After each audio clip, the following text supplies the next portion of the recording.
Bonjour à toutes et à tous. Donc moi, je suis Anne. Bonjour, moi je suis Claire. Nous sommes membres du groupe Conditions animales de la France Insoumise et aujourd'hui on va vous parler, dans le cadre des formations insoumises, d'un thème qui nous tient très à cœur. Pourquoi réduire notre consommation d'animaux? Le groupe Conditions animales, c'est un groupe thématique qui a un livret au sein de la France Insoumise qui se fonde sur un des chapitres de l'avenir en commun, le chapitre 45 exactement, qui fixe comme objectif d'éradiquer la maltraitance envers les animaux. Donc, vous pouvez retrouver le groupe Conditions Animales sur Facebook, sur Twitter, sur Instagram. Alors, pourquoi est-ce que l'avenir en commun parle de conditions animales? Pourquoi est-ce que la France insoumise s'investit-elle tellement sur le sujet au travers de ses députés, comme Manuel Bompard au niveau européen, ou Bastien Lachaud à l'Assemblée nationale, ou encore Daniel Simonet qui est très actif sur le sujet au Conseil de Paris? Pourquoi est-ce que Jean-Luc Mélenchon a fait très récemment une excellente revue de la semaine sur le sujet? Eh bien parce que notre rapport aux animaux nous parle beaucoup, à nous, insoumises et insoumis, combattre l'injustice, la violence envers les plus faibles, la souffrance, préserver la biodiversité, combattre l'injustice, la violence envers les plus faibles, la souffrance, préserver la biodiversité, élargir notre cercle de compassion à d'autres êtres vivants que nous, humains. Ce sont des valeurs qui nous transportent au quotidien et c'est pour beaucoup d'entre nous un nouvel humanisme. Alors, les animaux nous tiennent compagnie, nous divertissent, nous permettent de nous vêtir, parfois de nous soigner, mais surtout, ils nous alimentent. Enfin, pour une grande partie de la population, pour nous deux, vous verrez que ce n'est peut-être pas forcément le cas. Alors aujourd'hui, nous allons zoomer sur un sujet très important, la viande. Et on en voit déjà se lever au fond en disant « Ah là là, touche pas à mon steak ». Patientez, on va vous donner des clés de lecture du sujet, on va vous montrer, donner à l'appui par quel bout on peut prendre cette question qui est de plus en plus importante. Pourquoi remettre en question finalement notre consommation de viande et d'animaux, alors que finalement, on en a toujours mangé de la viande, non? Alors, oui, mais non. Pas comme ça, pas comme aujourd'hui. Tous autant qu'on est, si on demande à nos grands-parents, nos arrière-grands-parents, de la viande, ils en mangeaient quelques fois par semaine, pas plusieurs fois par jour, pas à tous les repas. Parce qu'avant, c'était un produit cher et c'était plutôt normal puisque un animal, il faut l'élever, il faut le nourrir pendant des mois, des années, etc. Or, aujourd'hui, avec le développement industriel et économique du XXe siècle, finalement, on a mis en place une production massive de viande pas chère et la consommation, elle a explosé. À tel point qu'on le voit, aujourd'hui, ça soulève beaucoup de questionnements, autant sur le plan écologique qu'éthique, sanitaire, économique. Alors justement, on va essayer de vous montrer pourquoi cette proposition donc de l'avenir en commun de diminuer la part des protéines carnées, c'est un vrai sujet de progrès et de justice sociale, de santé publique et de transition écologique. Tout d'abord, on va voir ensemble, on va regarder ce qu'est l'élevage aujourd'hui en France, dans l'Union européenne et dans le monde, histoire de voir de quoi on parle réellement. Attention, là, il y aura beaucoup de chiffres qui donnent un petit peu le tournis. Ensuite, nous verrons comment la question éthique de notre rapport de domination aux animaux a traversé les siècles et comment aujourd'hui elle est particulièrement présente au sein de la recherche scientifique comme dans l'opinion publique et donc en politique. Puis, nous parlerons des conséquences de notre consommation et production donc massive de produits animaux, conséquences pour les animaux au premier chef, mais finalement, vous allez voir, pour l'ensemble du vivant, nous humains compris. Et enfin, nous verrons comment faire pour modifier ces habitudes de production, de consommation et ce que propose la France insoumise. Alors, on va commencer avec une première partie pour vous démontrer la réalité de l'élevage et de la consommation de viande en 4 points. Déjà, on va vous donner quelques définitions pour savoir de quoi est-ce qu'on parle exactement. On va ensuite vous donner 3 clés de lecture sur les animaux qu'on élève, les animaux qu'on abat et la consommation de viande. Et très rapidement, vous donner quelques définitions de ce qu'on appelle élevage en France, en Union européenne et dans le monde. Alors, de quoi est-ce qu'on parle exactement? De quels animaux il s'agit? En langage agricole, on classe les animaux en filières. On trouve ainsi la filière bovine, ovine, porcine, caprine, avicole, équine, piscicole, cunicole. Et on oublie souvent que la chasse est aussi un débouché d'une filière gibier d'élevage. Donc, dans chaque filière, on trouve des espèces différentes, des races distinctes et chaque sexe aussi est différencié. On parle de viande de boucherie quand on parle des gros mammifères de type bovin, porcin, caprin, ovin, donc les cochons, les vaches, les agneaux, les brebis, etc. Donc aujourd'hui, on ne va parler que des animaux qu'on élève pour leur chair, qu'on appelle des races à viande, vu que c'est notre sujet ici et qu'on a été obligé, vu l'étendue du sujet, de le réduire au maximum. Mais il ne faut pas oublier que l'élevage des animaux, ça concerne aussi le lait, la fourrure, la peau, l'alimentation animale elle-même et également, à certaines occasions, l'expérimentation animale. Et surtout, on ne parlera pas aujourd'hui, alors que ce sont les grands oubliés de la question, on ne parlera pas des poissons qui sont aussi très très massivement utilisés dans la consommation de chair animale, mais on va considérer la viande d'un point de vue strict, c'est-à-dire uniquement des mammifères et des volailles. Vous remarquez déjà que le sujet est très vaste, que ça implique d'énormes enjeux et qu'on a été obligé au maximum de le réduire. Aussi, vous pouvez remarquer que dans le langage que l'on tient, on catégorise déjà les animaux et on les objectivise. Et ça, on en parlera sur la prise de conscience aussi éthique qu'on a pu avoir à ce sujet. Donc, on mange des vaches, des veaux, on mange des cochons, on mange des moutons, on mange des agneaux, on mange des petits lapins, on mange des chevaux, on mange des poules, on mange des faisans et on mange même Bambi. 3 niveaux d'analyse sont donc nécessaires et je vais vous les développer juste après. On va parler du nombre d'animaux d'élevage. Alors, quand on va parler de chiffres ici, on va parler vraiment de l'activité économique d'élevage, quel que soit le type d'élevage. On a des chiffres qui nous sont délivrés par le ministère de l'Agriculture qui, en fait, nous démontrent à l'instant T qu'est-ce qu'il y a comme animaux dans les élevages, dans les cheptels en France, en Union européenne et dans le monde. Donc, c'est vraiment la capacité en fait de nos élevages en France qu'on va décrire là. Ça ne signifie en rien que c'est le nombre d'animaux qui vont être abattus par la suite. Vraiment à prendre d'une manière vraiment distincte. Vous avez une source la plus récente possible, elle est de cette année, c'est une source France Agrimaire. Mais voilà, pour les questions de la formation, on n'a pas pu mettre à jour tout de suite vu que l'étude est sortie à peine la semaine dernière. Donc, les données qu'on vous donne, ce sont les données de 2018.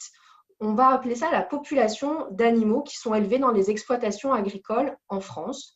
Donc, vous avez une petite infographie qui apparaît à l'écran sur l'élevage français. Donc, vous voyez qu'on distingue les grandes catégories qu'on a décrites tout à l'heure, les bovins, les porcins, les ovins, les caprins, les volailles de chair et là, pour celles-ci, les poules pondeuses dont on ne parlera pas aujourd'hui. Et vous remarquez aussi, si vous distinguez sur l'écran, qu'on parle en millions de têtes. Donc, ça signifie qu'au moment où je vous parle, il y a 18,5 millions de bovins en France qui sont élevés, 13,7 millions de porcs, de cochons, etc., les ovins, les caprins. Ce qu'il faut noter, vous voyez que l'infographie est un peu déséquilibrée, c'est que les volailles de chair représentent plus de 155 millions d'individus qui sont élevés aujourd'hui à l'instant T dans les fermes et les exploitations en France. On se rend compte qu'il y a quand même un nombre assez conséquent d'animaux déjà dans nos élevages. En Europe, on est sur évidemment des ordres de grandeur qui sont beaucoup plus importants. Je vais simplement citer pour ne pas vous assommer de chiffres qu'il y a en Europe en 2018 87 millions de bovins qui ont été élevés. Sur les volailles, on commence à atteindre des chiffres qui donnent effectivement le vertige avec plus d'1 milliard, quasiment 1,3 milliard volailles qui ont été élevées en Europe. Et quand on passe au niveau mondial, on est à près d'1,5 milliard bovins, donc des vaches, des veaux, des taureaux. Sur les cochons, les porcins, on approche le milliard et les volailles explosent tous les records avec un total de 27 milliards de volailles qui sont élevées uniquement pour leur chair dans le monde en 2018. Donc, si on récapitule, il y a plus de 180 millions d'animaux dans les élevages en France. Aujourd'hui, quand on se parle, il y a 180 millions d'animaux dans les élevages. Et au total, dans le monde, il y a 32 milliards d'animaux dans le monde qui sont élevés dans différentes exploitations. Et parmi ces 32 milliards, 85% sont des volailles, des poulets, des dindes, des canards. Donc, on est 7 milliards sur Terre. Et dans les élevages, ils sont 32 milliards exactement. Alors, maintenant qu'on a parlé des animaux d'élevage, il va falloir qu'on parle des nombres d'animaux qui sont abattus dans les abattoirs français. Ça ne signifie pas que tous les animaux sont des animaux élevés en France. Pour la plupart, c'est quand même le cas. Il peut y avoir des animaux étrangers. Mais ça ne signifie pas non plus que vous allez retrouver un complet rapport entre le nombre d'animaux élevés et le nombre d'animaux abattus. Et on peut par exemple prendre l'exemple des volailles. Les volailles, vous avez des capacités d'élevage de 155 millions de volailles dans les élevages français. Par contre, une même exploitation va produire plusieurs cheptels, plusieurs séries entre guillemets de volailles, dans la mesure où les poulets, dans les élevages les plus extensifs, ne vivent que 35 jours. Donc, au final, vous allez voir des chiffres sur le nombre d'animaux abattus qui sont quand même assez faramineux. Donc, les sources, ce sont aussi les sources 2018, ce sont des sources du ministère de l'Agriculture. Donc, en France, en 2018, on a abattu 4,6 millions de bovins. Donc, les animaux qui sont élevés pour leur chair, parmi les bovins, mais évidemment aussi tous les animaux qu'on dit de réforme, plus particulièrement chez les vaches laitières, qui elles sont également à un moment donné dans leur vie destinées à être abattues pour leur viande. Les porcins représentent quant à eux 23 millions d'animaux et d'individus abattus dans les abattoirs français. Les ovins 4,2 millions, les caprins c'est quand même moindre 680 000 et là où on atteint des niveaux quand même très important, ce sont les volailles avec 935 millions d'individus qui ont été abattus en 2018 en France. Petit ordre de grandeur, de nouveau, comparaison avec l'Europe et le monde. En Europe, plus de 27 millions de bovins ont été abattus la même année, en 2018, et on atteint pour les volailles 7 milliards, presque 7 milliards 900 millions de volailles qui ont été abattues en Union européenne. Dans le monde, évidemment, on va totalement exploser les chiffres. Les bovins représentent 323 millions d'animaux abattus au total dans tous les abattoirs dans le monde. Les cochons, plus d'1,5 milliard et les volailles, là, c'est 75 milliards d'individus qui sont abattus tous les ans. Donc au total, en France, on atteint presque le milliard d'animaux abattus en France et au total dans le monde, 80 milliards d'individus sont abattus, dont approximativement, en fonction des années, 95% de volailles. Dernier point de notre analyse purement statistique de ce que représente l'élevage et la consommation de viande, c'est ce que chaque habitant va consommer par an, que ce soit en France, aussi en Union européenne et dans le monde pour que vous ayez les mêmes ordres de grandeur.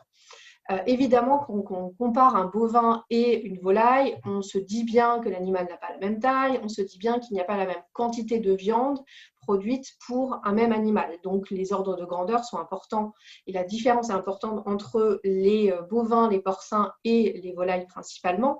Mais au final, vous verrez qu'on consomme quand même beaucoup plus de volailles et beaucoup plus de kilos de volailles. Donc là, vous avez une petite infographie de l'Institut de l'élevage qui vous montre au final ce que devient un animal entier qui pèse là environ pour une vache charolaise 740 kg.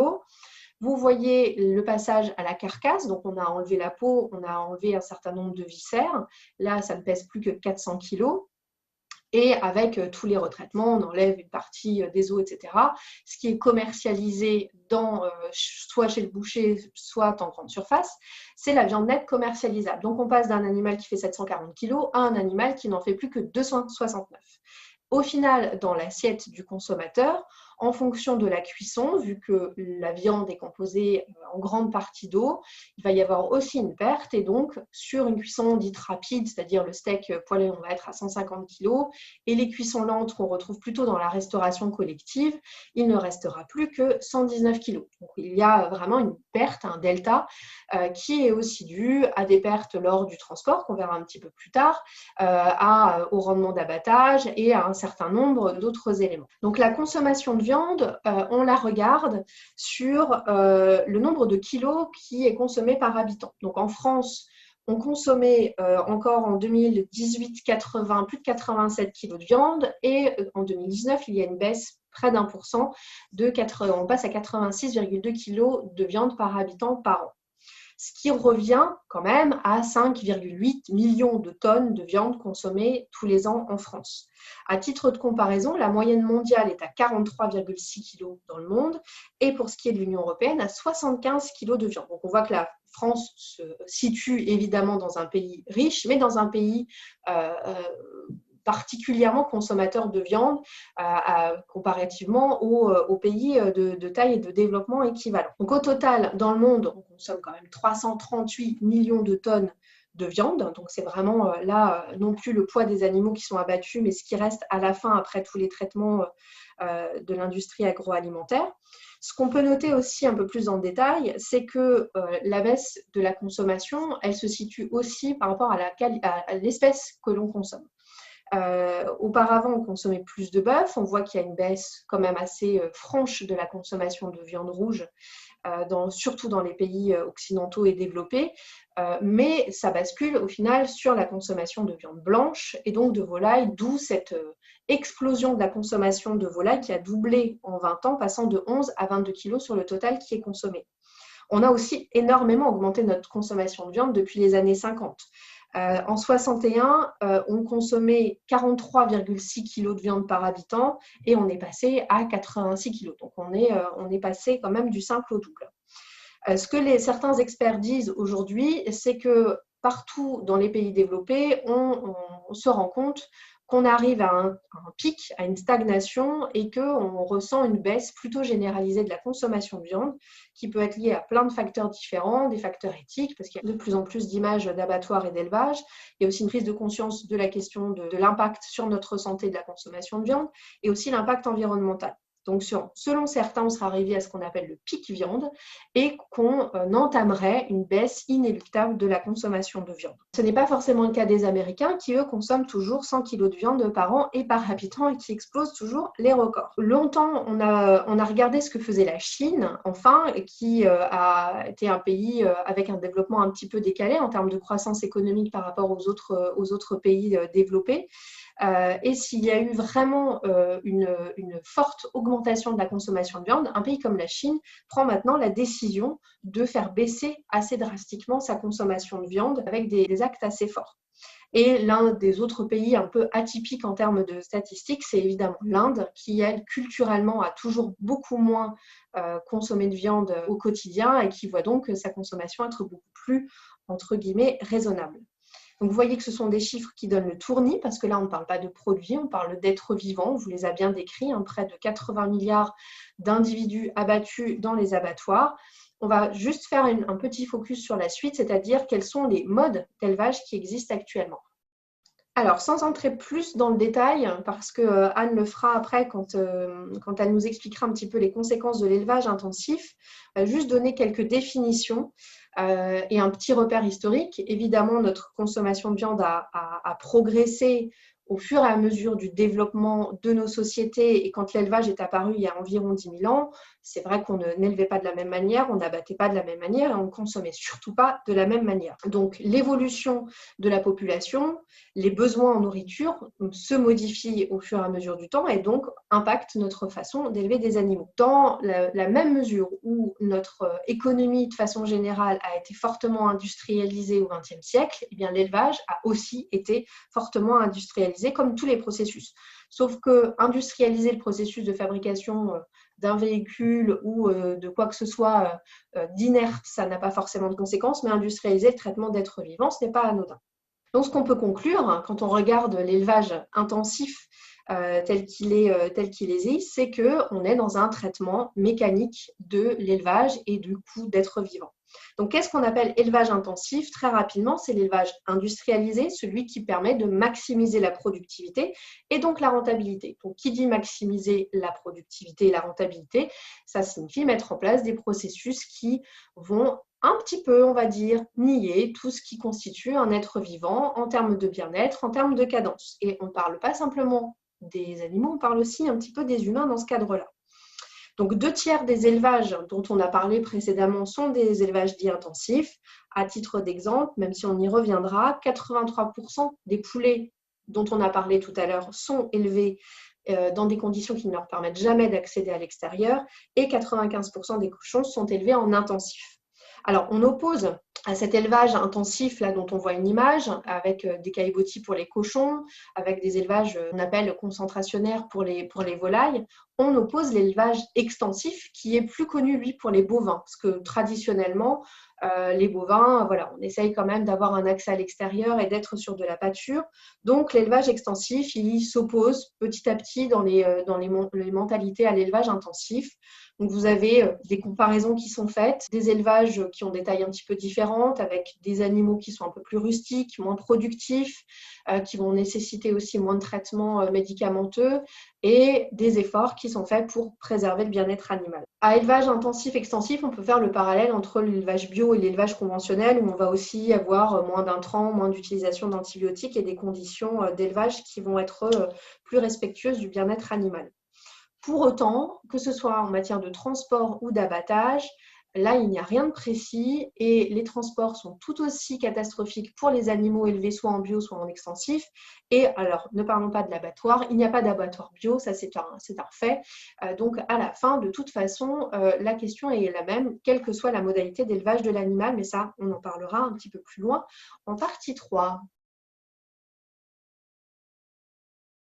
Alors, quand on a dit tout ça, qu'on a fait le point sur les données chiffrées et statistiques, on voit voilà, quelle est l'ampleur du phénomène rien que de l'élevage des animaux pour nous nourrir. Alors, ces questions-là, elles ont transporté, elles ont questionné bien des philosophes, bien des penseurs. Alors, petit clin d'œil au fait qu'en ce moment, on fête les 150 ans de la Commune. Louise Michel, une icône incontestée de cette époque, était une penseuse aussi de la cause animale et vous pouvez lire sa citation en entier, mais on peut voir qu'elle avait déjà un discours précurseur sur le sujet. On retiendra juste la dernière phrase. Plus l'homme est féroce envers la bête, plus il est rampant devant les hommes qui le dominent. Donc, ce qui est intéressant dans cette citation, c'est qu'elle parle de justice, des forts, des faibles, et qu'elle, en fait, elle réunit les combats sociaux dans cette métaphore, en fait, de la condition animale. Donc, ça nous porte, nous, insoumises, insoumis, cette idée de rétablir une certaine justice sociale, de défendre les plus faibles. Donc, c'est pour nous une première source d'inspiration dans cette défense du droit des animaux. Alors, cette pensée, elle n'est pas récente du tout. On ne va pas rentrer dans tout le détail des philosophes et des penseurs de la condition animale, mais on va quand même vous en donner quelques-uns. Donc, Florence Burga ou Ronan Larue, qui sont des philosophes contemporains, ont pas mal écrit sur ces sujets et ont étudié un petit peu ce qui se passait dans l'Antiquité. Alors, un des plus connus sur la question de la cause animale, c'est Pythagore, qui dit que c'est un crime fait aux hommes de manger la chair des animaux, qui est donc un des tenants d'un certain végétarisme à l'époque de l'Antiquité. On voit les textes religieux qui hésitent aussi sur ce rapport où parfois on peut lire qu'il ne faut pas faire cuire un chevreau dans le lait de sa mère, que c'est immoral d'agir ainsi.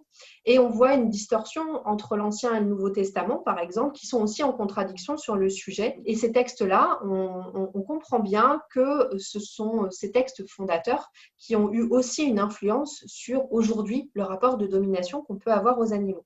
L'un des les moins aidants dans la question de la cause animale, c'est Descartes, qui a écrit que l'animal était une machine et qu'il fallait le considérer ainsi, donc a mis énormément de distance avec les animaux en considérant qu'en gros, il n'y avait rien, il n'y avait ni émotion, ni sentiment, et que de fait, on pouvait en faire ce qu'on voulait et qu'ils étaient simplement la propriété et la chose de l'homme.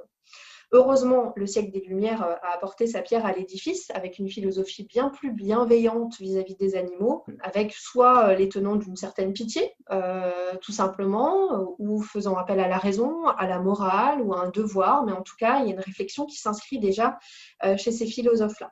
Schopenhauer est l'un de ceux qui développent la question de la volonté de vivre, qui est très intéressante et qui a poursuivi aussi dans beaucoup de travaux de philosophes et même de scientifiques, de se dire qu'un animal a la volonté de vivre, qu'il a une sensibilité, donc une souffrance, et que par là, il doit être respecté en tant que tel. Donc ça, cette idée-là qui émerge chez Schopenhauer, elle va un peu irriguer les autres penseurs. On vous a aussi reproduit la photo de Corinne Pelluchon, qui est bien plus moderne que Schopenhauer et Descartes, qui est une philosophe française très actuelle, qui au final synthétise un petit peu ce que tous ses prédécesseurs ont pu penser, en intégrant la violence des élevages intensifs, des abattoirs, en établissant que cette violence faisait émerger chez nous des sentiments profonds, qu'il remuait notre humanité, qu'on ne pouvait pas rester totalement imperméable à cette question-là. Et Corinne Pelluchon, ce qu'il y a d'intéressant dans sa pensée, c'est qu'elle en fait un combat politique, qu'elle en fait une cause politique et qu'elle pense qu'il faut mettre cela au cœur de notre système juridique et de revoir totalement notre manière de nous comporter vis-à-vis des animaux qui nous entourent. Ensuite, il est difficile, quand on parle de droit animal, de ne pas parler de Peter Singer, qui lui est un philosophe australien, qui est un peu le tenant de la notion de spécisme, même si ce n'est pas lui qui a inventé la notion de spécisme. C'est lui qui l'a vraiment développé en indiquant qu'il fallait se fonder sur un principe d'égalité à partir du moment où un être qui était en face de nous faisait part d'intérêt propre. On peut reparler de cette même un peu volonté de vivre et que la capacité à souffrir, à éprouver du plaisir devait nous interroger et du coup nous empêcher d'être violents, d'être injustes envers cet être-là. Donc il parle évidemment en l'occurrence des animaux. Si vous voulez avoir plus de détails, il y a une très bonne revue qui a été sortie par Le Point où vous avez toute la synthèse. Si vous êtes intéressé par la question plus philosophique, vous avez une très bonne revue dont moi je me suis inspirée pour travailler cette partie. Le Point, l'homme et l'animal, et vous avez les textes fondamentaux qui sont soit pour, soit, enfin il n'y a pas de pour et de contre, mais voilà, toutes les pensées qu'il y a pu y avoir sur les animaux au travers des siècles. Alors, au niveau scientifique, on a commencé à s'intéresser à l'étude des animaux, notamment avec les naturalistes au XIXe siècle, Darwin, Lamarck, etc. Et puis, pendant la deuxième moitié du XXe siècle, on a vu monter un fort courant d'éthologie, c'est-à-dire d'études scientifiques du comportement des espèces animales, avec des gens comme Konrad Lorenz, Mark Pekoff, Jane Goodall, la célèbre primatologue. Donc, on a commencé par s'intéresser plutôt justement aux primates, aux animaux dont on se sentait un peu plus proche. Mais aujourd'hui, on voit que les animaux d'élevage, eux aussi, ont des capacités cognitives qu'on ne soupçonnait pas. Par exemple, là, vous pouvez voir une photo qui est issue d'une étude toute fraîche de février qui montre donc un cochon en train de jouer à un petit jeu vidéo avec un joystick. Donc, voilà, ce qui est démontré maintenant, c'est que notamment les porcs sont des animaux extrêmement intelligents et qui sont capables donc de ce genre de choses. J'en profite pour vous citer le docteur Laurie Marino, qui est un neuroscientifique spécialisé et qui dit que les cochons partagent un certain nombre de capacités cognitives avec d'autres espèces particulièrement intelligentes, comme les chiens, les chimpanzés, les éléphants, les dauphins et même les humains. La recherche scientifique suggère que nous devrions repenser entièrement les relations que nous entretenons avec eux.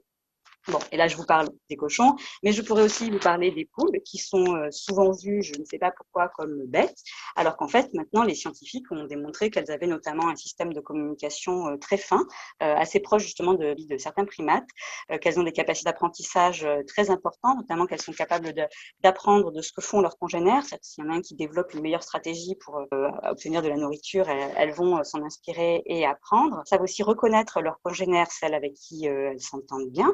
Et y compris sur des photos et même sur des photos tronquées, c'est-à-dire par exemple on ne voit pas la tête de l'animal, elles arrivent quand même à reconnaître celle qu'elles connaissent et avec qui elles s'entendent bien. Donc, on voit aussi à travers toutes ces recherches, justement, l'importance du lien social et donc plus particulièrement l'importance du lien affectif entre la mère et son petit, qui est maintenant démontré comme étant primordial dans le développement cognitif. Ce qui est démontré aussi, c'est l'empathie des animaux, leur capacité d'altruisme, alors entre animaux, mais y compris envers les humains qui s'en occupent. Tout ça fait qu'aujourd'hui, il y a de nombreux scientifiques qui n'hésitent plus à parler tout simplement de conscience pour les animaux. En témoigne par exemple cette déclaration de 2012, la déclaration de Cambridge, qui a été signée par 13 neuroscientifiques issus d'institutions de renom international, en présence aussi de l'astrophysicien Stephen Hawking. Et donc, dans ce manifeste, ils disent qu'ils s'appuient sur une convergence de preuves pour pouvoir dire que les humains ne sont pas les seuls à posséder des substrats neurologiques qui produisent la conscience. Les animaux non humains, soit tous les mammifères, les oiseaux et de nombreuses autres créatures comme les poulpes, possèdent aussi donc ces substrats neurologiques. Donc, en parallèle, depuis les années 90 à peu près, la communauté européenne, elle a commencé à vraiment mettre l'accent sur l'importance éthique du respect du bien-être animal. Ça a été affiché comme une préoccupation politique et cette impulsion, justement, elle a coïncidé avec la multiplication de travaux de recherche sur le bien-être, tant au niveau national qu'européen. Par exemple, voilà, en 2009, il y a eu un rapport de l'INRA sur les douleurs animales qui dit clairement que la douleur donc est reconnue, qu'on sait qu'elle est présente chez les mammifères et les oiseaux. Il relie ça aussi donc à une question de conscience. Et en 2017, l'INRA à nouveau produit une expertise scientifique à la demande de l'Autorité européenne de sécurité alimentaire. Là aussi, vous le voyez, elle tente à montrer donc l'existence de contenus élaborés de conscience. Et l'INRA dit, quel que soit le rôle assigné aux animaux, nous devons comprendre leur vie mentale pour bien les traiter et respecter leur bien-être. Alors, quelque chose qui est aussi important à prendre en compte quand on parle de la question animale, c'est lors des, on va dire, entre 5 et 10 dernières années, la véritable prise de conscience des citoyens et des politiques pour la question. Alors, cette prise de conscience, elle va nourrir le débat et on voit bien ces derniers temps qu'elle le nourrit de plus en plus. Il ne faut pas nier les faits et l'impact des associations animalistes qui, depuis le courant des années 70, ont quand même fait énormément d'informations, de sensibilisation sur ces sujets. En France, on a des associations qui sont très connues et qui ont fait beaucoup bouger, que ce soit au niveau politique ou au niveau citoyen. On peut citer par exemple L214 qui a ouvert la porte des élevages et des abattoirs pour montrer la réalité de ce qui s'y déroulait. Alors, ces associations-là et cette prise de conscience progressive ont quand même un impact et sont mesurées assez régulièrement. Aujourd'hui, par exemple, 89% des Français jugent la cause animale importante. C'est un sondage de l'IFOP. 91% des Français souhaitent que les animaux aient un accès à l'extérieur, que ce soit pour tous les animaux d'élevage, dans un délai qui peut paraître assez long, mais un délai de 10 ans. C'est un délai d'adaptation des exploitations. 88% sont contre l'élevage intensif, ce qui va totalement à contre-courant du fait que, comme on vous l'a dit, 2/3 des élevages sont des élevages intensifs. Donc, il va quand même falloir à un moment donné se pencher véritablement sur cette question. Et 87% sont défavorables aux méthodes de production ne laissant aucun accès à l'extérieur. Et un dernier sondage, parce qu'il y en a plein, vous pouvez les trouver sur le site Politique et Animaux, justement, d'L214, qui observe de manière très objective l'intégralité de la vie politique sur le sujet de la question animale et qui a fait donc une recension de tous les sondages qui étaient faits. Un des sondages qui a été commandé en 2017 par Interbev, qui est le représentant de la filière viande, démontre que 89% des Français pensent qu'il faut manger moins de viande. Donc on est dans un vrai phénomène de société qui a pris vraiment de l'ampleur ces dernières années et qui, on ne peut pas le nier, a un impact sur beaucoup d'éléments actuellement. On a également au sein de tous les partis politiques quasiment un groupe ou une partie de réflexion sur la question animale. Le groupe Conditions animales au sein de la France Insoumise.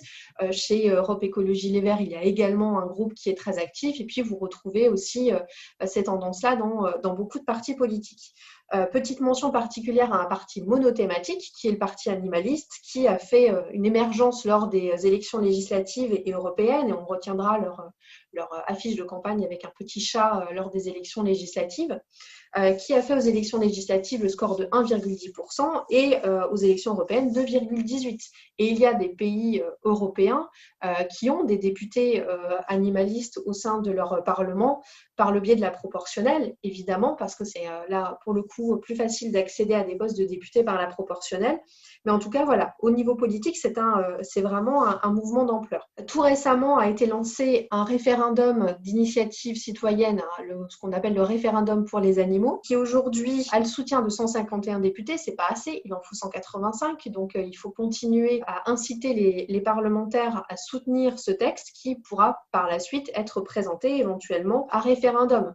Le référendum pour les animaux lui propose des lois qui vont dans le sens d'un mieux-être animal, que ce soit sur l'élevage intensif, sur les cages, sur la chasse à courre, sur la fourrure, sur les spectacles avec animaux. En tout cas, voilà, il y a 6 grandes propositions qui ont été mises en œuvre. On peut aussi noter l'initiative citoyenne européenne, donc encore une démarche participative, de démocratie participative, qui a eu, elle, un beau succès. On est à plus d'1 million de signatures, 1,4 million de signatures de l'initiative citoyenne européenne pour la fin des cages. Donc là, c'est pareil, ce serait un énorme progrès qu'au niveau européen, on ait des décisions fortes d'un point de vue réglementaire pour imposer ensuite aux pays membres d'avoir des normes de bien-être animal beaucoup plus beaucoup plus offensive. Et cette initiative va être présentée tout prochainement à la Commission le 15 avril. On a vu que c'est une question qui intéresse de plus en plus les citoyens. Que nous dit la loi aujourd'hui à ce sujet? Alors, en France, depuis 1976, il y a donc le fameux article L214 du Code rural qui dit clairement que les animaux sont des êtres sensibles et qu'on doit donc en tenir compte.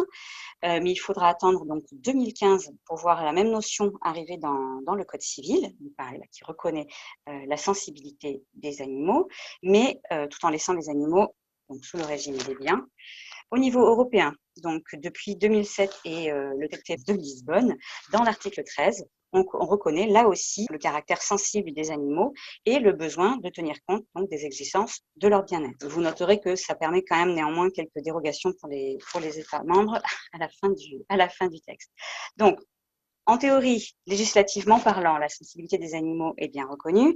En pratique, c'est évidemment un peu plus compliqué et on le constate régulièrement. Il y a de sacrés manquements à ces belles déclarations, notamment donc dans le milieu de l'élevage. On l'a vu très récemment en France, en 2018. Vous vous souvenez certainement des débats autour de la loi Egalim. Donc là, vous voyez le visuel avec toutes les grandes mesures mises en place par le gouvernement donc pour lutter contre la maltraitance animale. Je vous rappelle qu'à l'époque, tous les amendements qui avaient été proposés par la France Insoumise et notamment par Bastien Lachaud, qui visaient par exemple à interdire l'élevage des poules en cage, interdire la codectamie, c'est-à-dire le fait de couper la queue des cochons, tout ça, ça a été balayé. Et à chaque fois, on nous a répondu qu'il fallait faire confiance à la filière. Plus récemment, en janvier 2021, vous avez eu les débats sur la loi contre la maltraitance animale. Et à cette occasion, Jean-Luc Mélenchon, parmi d'autres, dénonçait justement le fait que ce texte laissait volontairement les animaux d'élevage en dehors. Donc, en l'occurrence, tous les amendements, là encore, qui ont été portés par la France Insoumise et qui touchaient justement aux souffrances dans l'élevage, mais aussi, par exemple, à la chasse à courre, etc., tout ça, ça a été jugé irrecevable dès le départ, refusé en commission et ça n'a même pas été étudié. Un petit point positif au niveau de l'Union européenne, il faut savoir que depuis le mois de juin dernier, a été créée une commission d'enquête sur le transport des animaux vivants. Cette commission rendra son rapport à la fin de l'année. Donc, ça sera un point intéressant à suivre. Néanmoins, ce qu'on peut voir pour l'instant dans les débats qui ont déjà commencé, les auditions, c'est que malheureusement, on est loin de respecter les règles et de respecter justement les besoins, le bien-être des animaux. Ce qui tente à prouver que pour l'agro-industrie, en gros, les animaux restent encore quand même des machines à produire plus que des êtres sensibles. Alors, les dérives du système. Forcément, pour arriver aux chiffres vertigineux que vous avez entendus en première partie que Claire vous a présenté, mais il a fallu développer donc une forme d'élevage industriel qui vise à produire toujours plus et toujours plus vite, donc comme dans toutes les industries. Pour les animaux, ça veut dire plusieurs choses. Déjà qu'on a procédé à une sélection génétique, c'est-à-dire qu'au fil du temps, on a sélectionné les individus qui étaient les plus productifs justement. Donc les vaches qui produisaient le plus de lait, les porcs ou les poulets qui produisaient plus de muscles le plus rapidement possible, etc. Et c'est comme ça que, par exemple, aujourd'hui, on a des poulets de chair qui grossissent tellement vite qu'ils n'arrivent plus à se porter, que leur squelette n'est plus capable donc de supporter leur poids. C'est ce qu'on voit là sur la photo. Ils développent donc des blessures, des boiteries, des lésions diverses et puis des difficultés respiratoires aussi. Il faut savoir, par exemple, que les poulets standards aujourd'hui, ils atteignent 1,8 kg en 35 jours, ce qui est une croissance 4 fois plus rapide que ce qu'on connaissait dans les années 50. Les vaches laitières, quant à elles, produisent aujourd'hui plus de 6 700 litres de lait par an, ce qui est 2 fois plus qu'il y a 50 ans, et en gros, ça couvrirait les besoins de 4 veaux en réalité. Et pour parler un peu donc des truies reproductrices, comme celles que vous voyez à l'écran, il y a 50 ans, elles avaient environ 16 porcelets par an. Aujourd'hui, c'est plutôt 29. Donc, c'est une telle augmentation que, bon, déjà, on a une augmentation de la mort des porcelets à la naissance, que parfois le nombre de porcelets excède carrément le nombre de tétines, ce qui fait qu'on est obligé de faire des adoptions croisées ou de sevrer plus vite. Et je voudrais aussi préciser que si on a augmenté comme ça le nombre de porcelets, c'est parce qu'on a aussi augmenté le nombre de portées en réduisant le plus possible le temps entre les saillies. Donc, en gros, on assémine les truies de manière de plus en plus rapprochée. On sèvre les porcelets de plus en plus vite. Et le résultat, c'est que les truies, elles sont quand même très rapidement épuisées et que généralement, elles partent à l'abattoir aux environs de 3 ans. Alors, pour assurer donc cette production, on a développé des fermes qui sont tout simplement des usines. C'est comme ça qu'aujourd'hui, selon Greenpeace, 1% des fermes françaises produisent en réalité plus de la moitié des porcs, des poulets et des œufs en France. Ferme-usine, c'est évidemment un modèle qu'on condamne et qu'on combat à la France insoumise. L'exemple le plus célèbre, c'était celui de l'élevage des 1000 vaches dans la Somme. Mais sachez qu'il existe aussi une ferme des 17 000 porcs dans le Béarn ou encore une ferme des 180 000 poules dans le Tarn, qui d'ailleurs veut encore s'agrandir. Enfin bref, au final, en France, il y a environ 8 animaux sur 10 qui sont élevés en intensif. Alors, quelques chiffres pour illustrer ce phénomène. Aujourd'hui, donc 83% des poulets de chair et 97% des dindes vivent sans accès à l'extérieur. 47% des poules pondeuses et 99% des lapins sont en cage. Au niveau européen, en fait, ça fait plus de 300 millions d'animaux qui sont confinés dans des cages à travers l'Europe. Et c'est ce que dénonçait très récemment une lettre à la Commission européenne écrite par plus de 140 scientifiques, dont l'éthologue Jane Goodall que je mentionnais précédemment. Il faut savoir aussi que quand on pense aux cages, voilà, on pense aux poules, aux lapins, comme ce qu'on voit sur les photos ici, mais en réalité, elle concerne aussi les truies reproductrices, parce que les truies sont mises en cage de gestation, donc pendant 4 semaines après la saillie, et puis elles y restent aussi, elles passent en cage de maternité 1 semaine avant la mise bas, et puis environ 3 à 4 semaines après la naissance des porcelets. Bien sûr, dans cet environnement, il est évident qu'elles ne peuvent exprimer aucun comportement maternel et qu'elles souffrent de l'enfermement. Au-delà de ça, pour les cochons, ça a été mentionné un peu au début, ils sont majoritairement élevés sur caillebotis. C'est 95% d'entre eux qui sont élevés donc en bâtiment. Ça veut dire sur du béton, comme vous pouvez voir sur l'image suivante.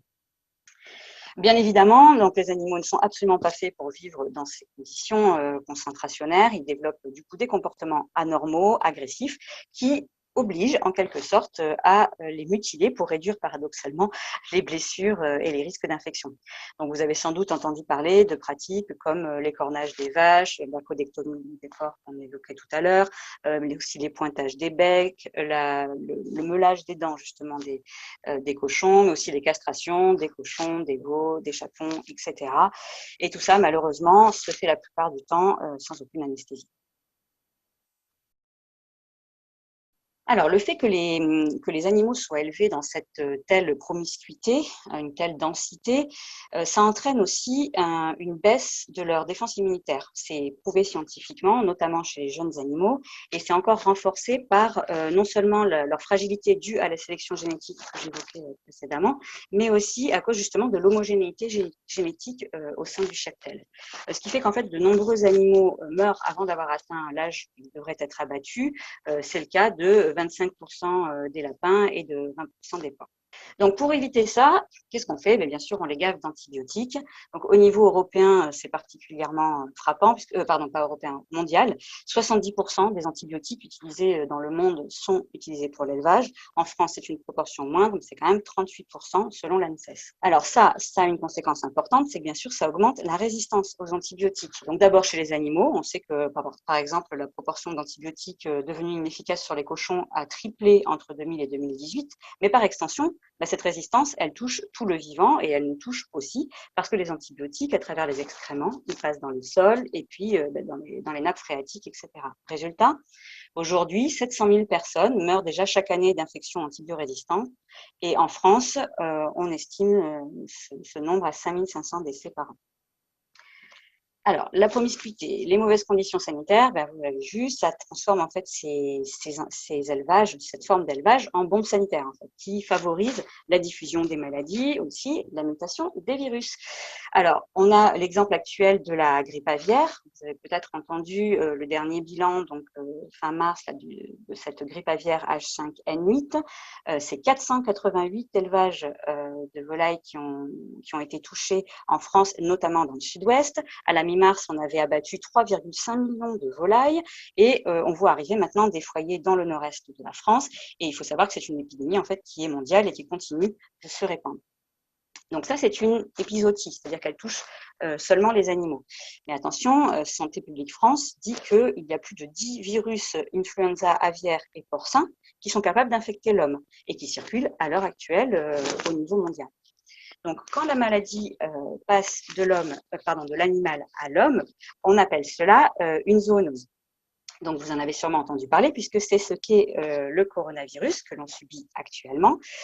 Donc, son origine, enfin l'animal qui en est à l'origine, c'est encore un débat. Par contre, ce dont on est sûr, c'est du rôle des élevages intensifs de fourrure dans la création de variants. Parce qu'on a montré que, par exemple, donc, des hommes transmettaient le virus aux visons, que le virus se diffusait et mutait donc, au sein de l'élevage. Ce sont vraiment des élevages intensifs. Et que derrière, eh bien, le virus muté, donc un variant, était à nouveau transmis à l'homme. Donc, en l'occurrence, il faut savoir qu'il y a un type d'élevage qui inquiète particulièrement les scientifiques aujourd'hui, ce sont les élevages de porcs. Pourquoi? Parce qu'ils ont une assez grande proximité génétique avec nous, les humains.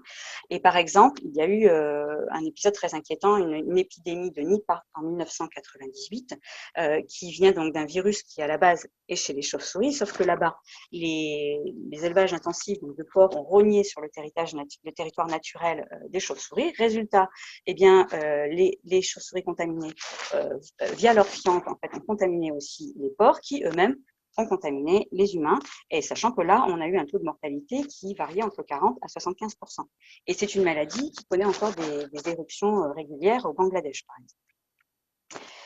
Cela dit, je voudrais quand même attirer votre attention sur la solution et le danger de la solution qui est prônée justement par l'industrie face à ces maladies. Parce qu'évidemment, on ne va pas remettre en question le fonctionnement du système. À la place de ça, on prône donc la biosécurité, c'est-à-dire en gros la mise en place de normes d'hygiène drastiques pour contenir les virus. Mais forcément, ça veut dire valoriser l'élevage enfermé, en l'occurrence, au détriment de l'élevage plein air et paysan. Il faut savoir qu'il existe déjà en Chine des espèces de bunkers ultra hygiénisés sur plusieurs étages pour élever les porcs, par exemple.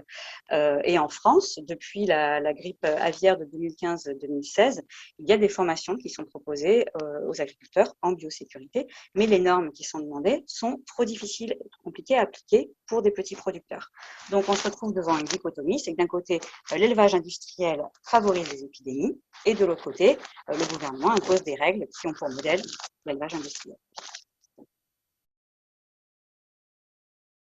Alors, puisqu'on parlait de maladies, un autre facteur évident de propagation des maladies, ce sont les transports. Donc, c'est le point que nous allons aborder maintenant. Aujourd'hui, les fermes industrielles, justement, elles sont spécialisées, c'est-à-dire que leurs infrastructures sont adaptées qu'à une seule étape de l'élevage. Un exemple assez parlant, par exemple, c'est celui des veaux. Alors, les veaux, aujourd'hui, pour beaucoup, ce sont en fait des sous-produits de la production massive de lait. C'est-à-dire qu'on insémine les vaches pour qu'elles aient des veaux, pour qu'elles aient donc du lait, mais ces veaux, notamment les veaux mâles, n'ont pas d'intérêt dans cette filière-là. Donc, ce qu'on fait, c'est qu'on les exporte. Donc, on les envoie d'abord en camion. Il y a un petit visuel qui montre ça très bien, voilà, qui avait été fait par le Parisien. Donc là, par exemple, ils partent d'Irlande, qui est un pays très producteur de lait. Et donc, les veaux, on les envoie d'abord en camion, puis en bateau, donc à travers la Manche. Ils arrivent à Cherbourg, et puis de là, on les envoie pour être engraissés dans des exploitations en Espagne ou aux Pays-Bas, tout ça en traversant la France. En ayant en plus des conditions qui ne sont pas du tout adaptées pour eux, parce que là, on est d'accord qu'on parle de bébés qui ne sont pas sevrés et qu'on n'a pas les moyens actuellement de les transporter dans de bonnes conditions, de les nourrir comme il faut, etc., etc. Donc, pour eux, c'est beaucoup de stress et beaucoup de souffrance, tout ça pour un système spécialisé un peu absurde.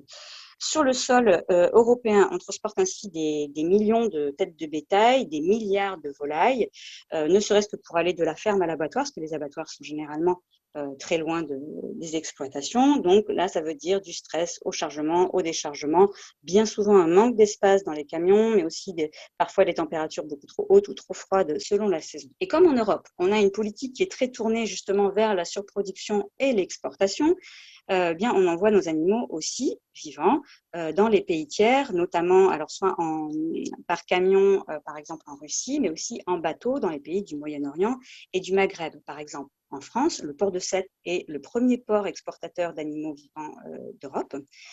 37 millions de bovins, ovins, porcins, chevaux y transitent, ainsi que 1 milliard de volailles.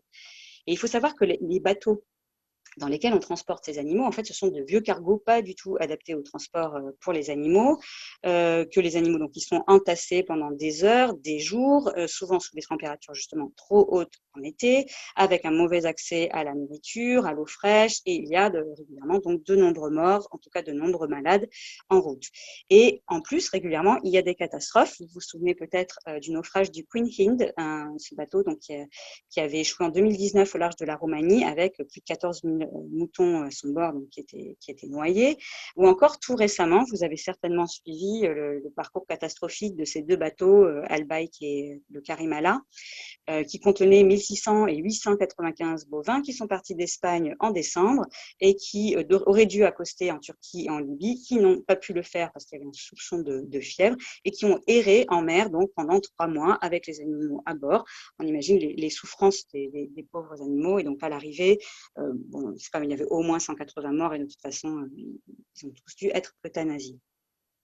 Je précise en plus en passant que pour beaucoup de ces pays, ils n'ont pas du tout une législation aussi protectrice des animaux que celle que nous avons en Europe. Donc on sait aussi qu'on les envoie subir des traitements difficiles derrière. Bref, on le voit avec les transports, c'est le grand déménagement du monde irraisonné, mais appliqué aux animaux, comme s'il s'agissait d'objets, alors que ce sont donc des êtres sensibles. Pour terminer donc ce panorama des conséquences donc, de cette forme d'élevage intensif, je vais vous parler un peu d'écologie, évidemment. En élevage industriel, on ne peut pas laisser donc les animaux se nourrir par eux-mêmes dans les prés, etc. Donc, il faut leur fournir une très grande quantité de nourriture et en plus une nourriture très concentrée puisqu'on cherche toujours la productivité. Donc, ce qu'on leur donne, en l'occurrence, vous allez le voir à l'écran, c'est ce qu'on appelle des tourteaux de soja. Voilà, ça ressemble à ça et ce sont des résidus solides de l'extraction de l'huile des graines de soja. Pour donner un petit ordre de grandeur, la France a importé 3,3 millions de tonnes de soja en 2020, dont 2,4 millions sous forme de tourteaux, donc comme ceci, et à destination donc des animaux d'élevage. Il faut savoir que ce soja, il est évidemment majoritairement transgénique et qu'il vient principalement d'Amérique du Sud. Du coup, ça a une incidence très, très directe sur la déforestation. La FAO dit elle-même 91% des terres récupérées dans la forêt amazonienne donc, via la déforestation, en fait, elles sont utilisées pour servir de pâturage pour produire des céréales, donc en premier lieu du soja, pour nourrir le bétail. Ensuite, pour parler plus précisément de gaz à effet de serre. Donc, selon une étude de la FAO, là aussi en 2013, on estime à peu près les gaz à effet de serre issus de l'élevage à 14,5%, ce qui serait donc légèrement plus que les émissions directes du secteur des transports. Alors, il faut savoir que c'est l'alimentation des bêtes qui émet le plus de gaz à effet de serre, suivie par la fermentation entérique, c'est-à-dire les rôles et flatulences des ruminants. C'est très bien illustré dans le graphique que vous voyez là, parce que du coup, par ce phénomène, les bovins émettent énormément de méthane. Et le méthane, c'est un gaz extrêmement réchauffant. Alors, c'est vrai qu'il ne dure que 12 ans dans l'atmosphère, mais il retient 84 fois plus de chaleur que le CO2, par exemple. Donc, c'est vraiment un enjeu hyper important en termes de gaz à effet de serre. Pour rester sur les dégâts écologiques, on va parler un peu de la pollution des sols et de l'eau. Selon donc une étude récente, l'élevage actuel serait responsable de 25% de l'acidification des sols et de 74% de l'eutrophisation des espèces aquatiques. L'eutrophisation, ça veut dire en gros la mort de l'écosystème à cause de formes d'asphyxie, à cause des algues qui prolifèrent. Donc, pourquoi? Parce que les élevages intensifs, ils ont beaucoup trop d'animaux, on l'a dit, et donc forcément, ça veut dire beaucoup de rejets, beaucoup d'excréments qui, une fois dans le sol, donc se diffusent et passent dans les nappes phréatiques, etc. Pour donner une petite idée du phénomène, les élevages bretons émettent autant d'excréments que 60 millions d'habitants. Et donc ces excréments-là, ils sont répandus donc sans traitement sur le sol et ça pollue les eaux souterraines. Le résultat, par exemple, c'est que les eaux bretonnes sont effectivement extrêmement polluées et chargées en azote. Et c'est pour ça qu'on y voit la prolifération des fameuses algues vertes, qui est à la fois une lourde menace, bien sûr, pour la santé, pour l'écosystème, mais aussi pour la santé publique, puisque la décomposition de ces algues produit des gaz toxiques qui peuvent être mortels, en fait, pour l'être humain, pour les êtres vivants, juste en quelques minutes d'inhalation. Et en l'occurrence, depuis plusieurs dizaines d'années, on constate effectivement des morts suspectes d'animaux ou d'êtres humains sur les côtes bretonnes. Enfin, pour terminer, on va parler d'utilisation des ressources, en l'occurrence de l'eau et des terres, et donc la pression sur l'environnement exercée par cette forme d'élevage massif. Donc, pour l'eau, en moyenne, il faut environ 7 900 litres d'eau pour obtenir 1 kg de protéines carnées, contre 4 600 litres pour 1 kg de protéines végétales. Donc, c'est une donnée qui est un peu difficile à établir, mais ça donne voilà, un ordre d'idée. Et il faut ajouter à ça que bien souvent, l'agriculture destinée au bétail, elle donne lieu à une captation de l'eau dans des zones qui sont déjà en stress hydrique. La FAO, donc de c'est ce que vous voyez à l'écran, elle estime qu'environ 70% de la surface agricole mondiale et 40% de la production de céréales sont utilisées au final pour nourrir le bétail. Et je voudrais donc vous citer les propos de monsieur donc, Hervé Guillaumard, qui est un directeur de recherche à l'INRA, et qui dit pourtant qu'il faut 3 calories végétales pour produire 1 calorie de poulet, 7 calories végétales pour 1 calorie de cochon et 9 calories végétales pour 1 calorie bovine produite. Donc, à l'heure où on devine que nourrir et surtout abreuver l'ensemble de l'humanité, ça va devenir un enjeu de plus en plus prégnant, cela devrait quand même nous inciter à repenser notre modèle d'alimentation. Je termine par un dernier chiffre qui montre la pression en fait de cet élevage massif sur notre planète. Aujourd'hui, 94% de la biomasse des mammifères, hors humains, ce sont du bétail. Donc ça laisse 6% pour les mammifères sauvages. Voilà. Alors après, toutes ces données, tous ces chiffres, tous ces signaux d'alerte quand même vraiment inquiétants sur notre mode de production, notre mode de consommation, je pense qu'arrivé à ce stade de la formation, vous l'avez compris, on consomme trop de viande, on élève trop d'animaux et dans de très mauvaises conditions. C'est pour ça que la présence dans l'avenir en commun de cette petite phrase « réduire la part des protéines carnées dans l'alimentation au profit des protéines végétales » est très importante et pour nous est un enjeu majeur. C'est un enjeu éthique parce qu'il faut prendre conscience et il faut changer nos comportements pour améliorer le bien-être animal et respecter les animaux et le vivant dans son intégralité. C'est un enjeu, Anne nous l'a dit, écologique vital pour la planète, pour notre eau, pour notre consommation de ressources. C'est un enjeu de santé publique mondiale. On voit où on peut en arriver en termes de pandémie quand on dérive trop fortement dans nos comportements. Et c'est un enjeu de justice sociale. Donc, on a des volumes de production très importants, on a de la souffrance pas simplement des animaux, on n'en a pas parlé ici parce que ne pouvez pas évoquer tous les sujets, mais c'est aussi un enjeu de justice sociale. Il faut savoir que ce sont dans les abattoirs qu'il y a le plus d'accidents de travail. On est quasiment à 300% d'accidents de travail en plus au sein des abattoirs. Ce sont des emplois précaires, ce sont des emplois très, très complexes qui engrangent une souffrance par le biais de cette violence qui est exercée sur les animaux. Et on a très régulièrement des retours d'abattoirs français où il y a des suicides d'employés un petit peu en chaîne. Plus les conditions de travail sont compliquées, plus les travailleurs en souffrent. Donc ça avance. Pour toutes ces raisons qui émergent au sein de notre société un peu partout dans le monde, et la France prend sa part, mais de manière parfois un petit peu lente quand même. Qu'est-ce qu'on fait? Donc, on va pas vous donner tous les axes de réflexion, mais on en a certains qui peuvent être mis en œuvre assez rapidement, qui peuvent être mis en œuvre, par exemple, pour certains d'entre vous qui participeraient, par exemple, à des élections prochainement. La question de la restauration collective. Vous savez que aujourd'hui, on impose une alternative végétarienne au moins une fois par semaine. Nous, on prône une alternative végétarienne ou végétalienne à chaque repas. Pourquoi est-ce que c'est important? Parce que c'est utiliser le levier de la commande publique. Et la commande publique, c'est vraiment un outil imparable de transition parce que ce sont des volumes importants, ça a un véritable impact sur la production et les modalités de production, et on peut vraiment influer sur la façon dont les animaux seront élevés, quel va être leur mode d'élevage et leur mode aussi de nourriture. Et on a aussi un enjeu fondamental de végétaliser globalement l'alimentation, y compris dans la restauration collective. Ce sont les scolaires, ce sont les hôpitaux, ce sont toutes les entreprises, ce sont les prisons. Donc, c'est quasiment l'ensemble des consommateurs qui peuvent être ainsi touchés.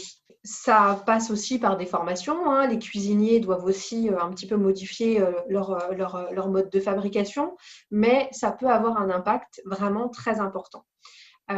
Et surtout, il ne faut pas tomber dans le stéréotype de si on mange végétarien ou végétalien, on va moins bien manger, ça va être moins équilibré. Au contraire, l'OMS est totalement d'accord avec nous sur ce point. Manger beaucoup moins de viande, c'est bon pour la santé parce que notre surconsommation de viande est un facteur de risque d'augmentation des maladies cardiovasculaires, par exemple, ou certains cancers. Donc, allons-y aussi pour notre santé, chose qu'on n'a pas forcément évoquée non plus, mais ça peut être intéressant de creuser. Donc, c'est un levier majeur. On va le proposer. On le propose dans les collectivités où il y a des élus de la France insoumise, évidemment. Un autre outil politique de taille, c'est celui de la réorientation des aides publiques et en l'occurrence surtout de la PAC, la politique agricole commune. Vous vous rappelez des 1% de fermes qui produisaient 50% de la viande française? Eh bien, en 2017, toujours selon Greenpeace, elles ont touché directement 48 millions d'euros de la PAC. Donc, c'est une politique agricole qui favorise l'élevage intensif, qui favorise la surproduction, qui favorise l'exportation. Et c'est pour ça qu'au Parlement européen, donc, nos élus se battent avec les associations, avec par exemple la Confédération paysanne, avec Greenpeace, avec Terre de Liens, la LPO, Attaque, Wellfarm, pour en citer quelques-unes, pour promouvoir donc une autre PAC. Une autre PAC qui conditionnerait les aides justement au respect du bien-être animal, au respect aussi de l'environnement, qui inciterait au développement justement de filières de fruits, de légumes, de protéines végétales, et qui permettrait aussi aux agriculteurs une véritable rémunération, bien sûr. D'autre part, il faut lutter contre les fermes-usines. Ça, de toute façon, c'est aussi dans l'avenir en commun. Et encourager, bien sûr, une agriculture paysanne à taille humaine et qui permette de respecter les animaux. On propose aussi de soutenir les associations, les lanceurs d'alerte en l'occurrence, comme on l'avait fait à travers un projet de loi à l'Assemblée nationale. Il faut savoir qu'on en a un peu parlé tout à l'heure, ce sont beaucoup les lanceurs d'alerte dans les abattoirs ou dans les associations qui ont permis justement de mettre un peu un coup d'éclairage sur ce qui se passait réellement dans les élevages et qui a permis d'essayer de faire évoluer un peu la situation. Faut savoir qu'à contrario de ça, le gouvernement, lui, en 2019, a mis en place des cellules Déméter, qui sont des cellules de la gendarmerie nationale et qui ont pour objectif, donc, en théorie, de protéger les agriculteurs et agricultrices des intrusions, justement, sur les exploitations agricoles. En l'occurrence, c'est un dispositif qui est critiqué et par les agriculteurs et par des associations aussi.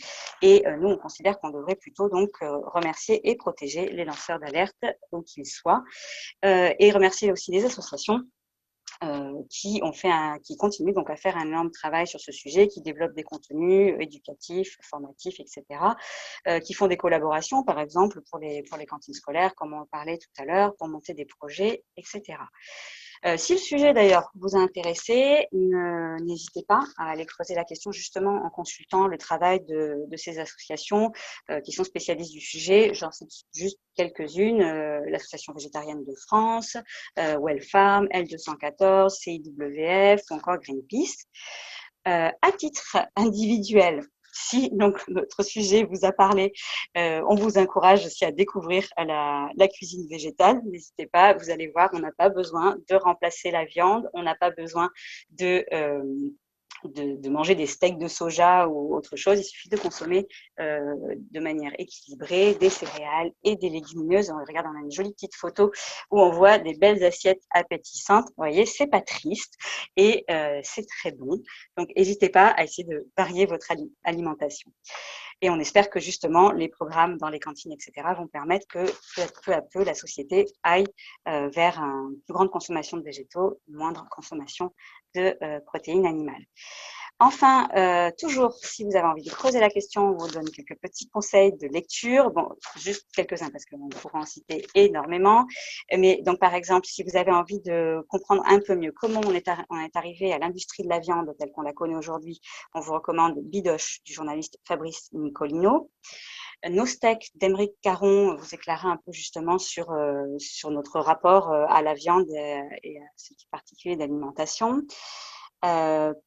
Pandémie, une production industrielle de Lucille Leclerc. C'est un ouvrage d'une journaliste de reporter, donc qui vous permettra de comprendre justement le rôle de l'élevage intensif dans la propagation des maladies qu'on évoquait tout à l'heure. L'animal est-il une personne de Yves Christen, c'est pour creuser donc les passionnants aspects éthologiques qu'on a évoqués en deuxième partie. Et enfin, par exemple, Ma vie toute crue de Mauricio, Mauricio Garcia Pereira, qui était un de nos candidats France Insoumise sur la liste des européennes et qui est un lanceur d'alerte en abattoir et qui vous décrit justement ce qu'il a vu dans le cadre de son travail. Sur ce, bien sûr, si vous avez des questions, que vous voulez des détails, n'hésitez pas à nous contacter. Voilà, vous pouvez nous écrire à cette adresse email. Et nous vous remercions d'avoir suivi cette formation. Et à bientôt. Merci beaucoup. Au revoir. Au revoir.